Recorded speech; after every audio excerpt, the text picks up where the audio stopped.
Okay, hold on to your friendship bracelets and glitter eyeshadow, because what you're about to hear is not part of the Eras Tour merch drop. It's a full-blown federal nightmare unraveling in real time. Taylor Swift's magical concert tour, the glittering, record-shattering Eras Tour that ruled TikTok and lit up every major city? Yeah, it's now being whispered in the same breath as Diddy's human trafficking trial. And no, this isn't fan fiction. So how did America's sweetheart end up in a courtroom narrative darker than any Reputation-era lyric? It all started with one forgotten email, just one. A dull logistics memo buried 12 replies deep in a chain that someone accidentally forwarded. That email should have gone nowhere. But honey, it cracked the entire case wide open. By the time the court saw it, the damage was already done. A document? It was labeled VIP Review, Nashville plus Tampa. Sounds boring, right?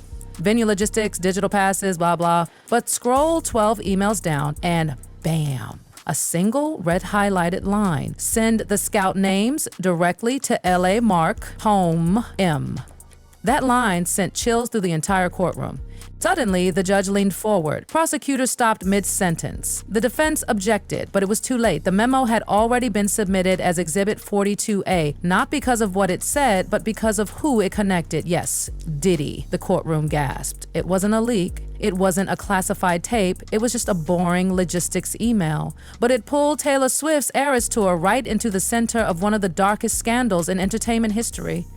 And what that email revealed was a system so chilling, so methodical, it made people question everything they thought they knew about their favorite pop concerts. This wasn't about music anymore. This was about fans who disappeared. It started with a single photo. Just a sweet Swiftie in Dallas beaming outside the stadium in glitter makeup in a sequined outfit, flashing a matte red wristband. But then the FBI showed 5 more girls. Different cities, same outfit. Same smile, same wristband. And here's the catch. These wristbands weren't from Ticketmaster. They weren't part of any VIP package. Taylor's team had never acknowledged them. The court stared at those photos in stunned silence. Then the real horror landed. Those wristbands contained RFID chips, not for event entry, not for merch discounts, but for tracking. Yes, tracking. An FBI tech analyst explained it coldly. These chips were meant for surveillance. Once activated, they pinged locations silently. These girls were being followed like assets, not fans. And it wasn't just a glitch. The prosecution revealed an internal folder called Scout Sync and a file inside titled Crimson 10. These weren't just girls with good seats. These were targets. And then she took the stand, a mother. Her voice cracked. Her daughter had entered an online Swiftie surprise VIP lottery on Instagram. A verified blue check account posted it, promising a once-in-a-lifetime acoustic set before the show. She tagged a friend. She won. What arrived in the mail? A plain envelope. No branding, just a red wristband and a time slot. She was ecstatic. Her dream was coming true.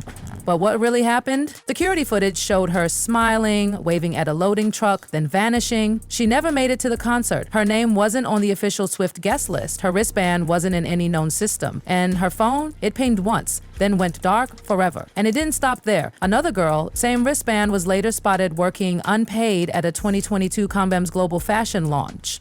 She was listed through a modeling agency that mysteriously dissolved. And that agency shared bank links with Diddy's events firm, Pulse Guest Relations. By now, the courtroom was frozen. It gets worse. Inside a storage locker under a fake name, the FBI found a red Pelican case.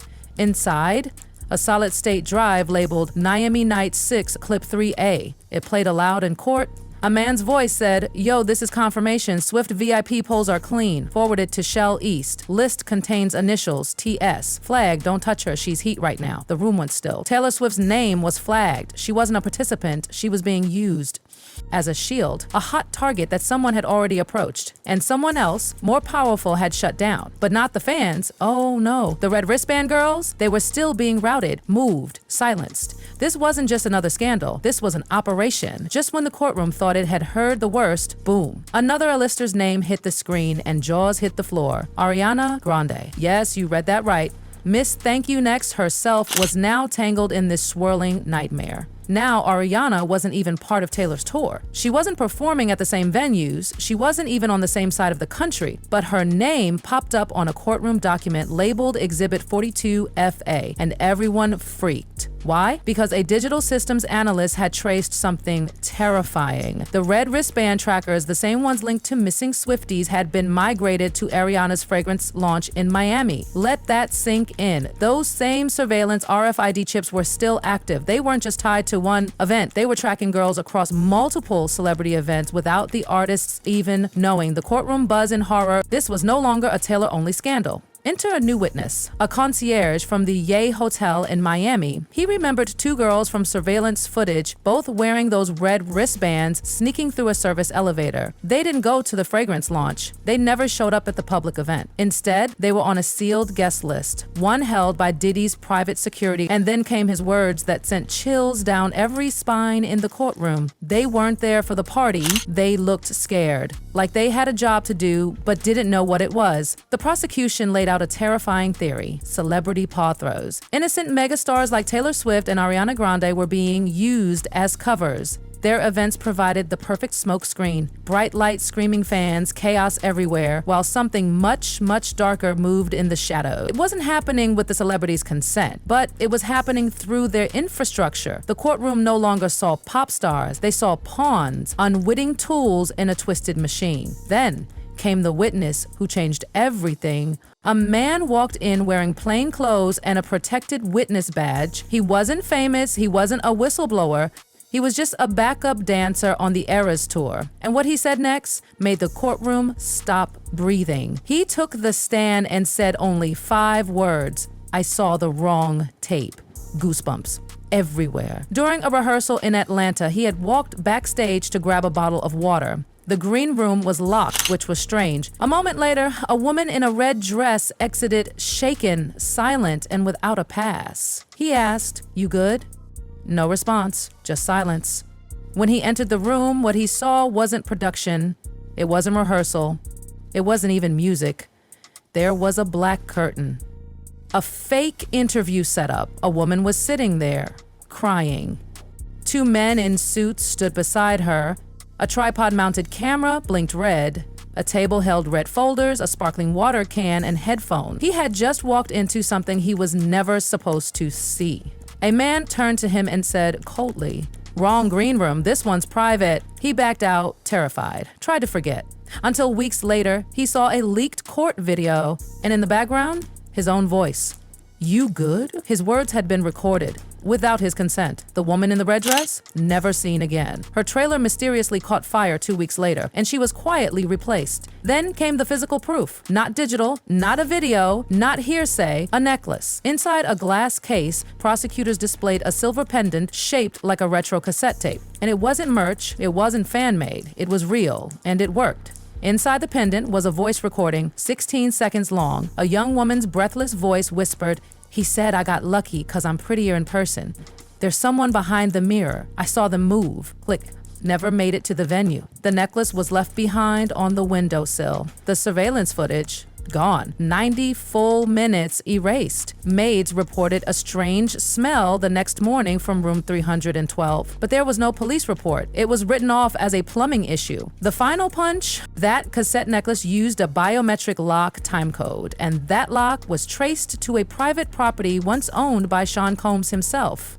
The necklace wasn't a souvenir, it was a key. Her last words, told to a doorman, still echo in the courtroom. "Tell my mom I saw her favorite song live, but she never did." Her concert ticket was never scanned. She was never seen inside.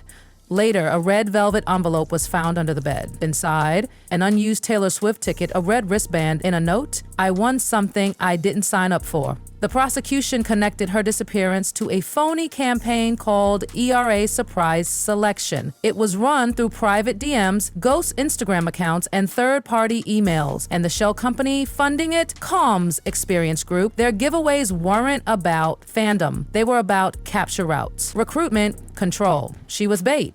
And no one came to save her. Then came something so twisted, it didn't feel real. A small Taylor Swift fan page, just 15K followers, called Swift Coded. Harmless, right?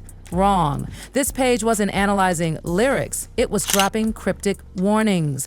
The month before Nashville, a blurry red envelope with the caption, "She's not ready for what's coming." Red isn't just a color anymore. 3 days before the TikTok wristband leak, not every VIP is meant to return. Some are just meant to be seen. And a week before the cassette tape was found, you won, but you don't know what yet. At first, people thought it was just eerie fan fiction, but then the FBI traced the IP address and discovered it was run from an internal server tied to Pulse events. Swift Coded wasn't a fan account. It was a coded system, a bulletin board, a breadcrumb trail. Its final post: when the music stops, don't clap, run. Then it went private, then dark, then deleted. The final day of court came. No one expected anything more, but prosecutors saved the most haunting footage for last, a fan-shot clip from the Nashville era's show. Fireworks, screaming, cell phones in the air, everyone singing.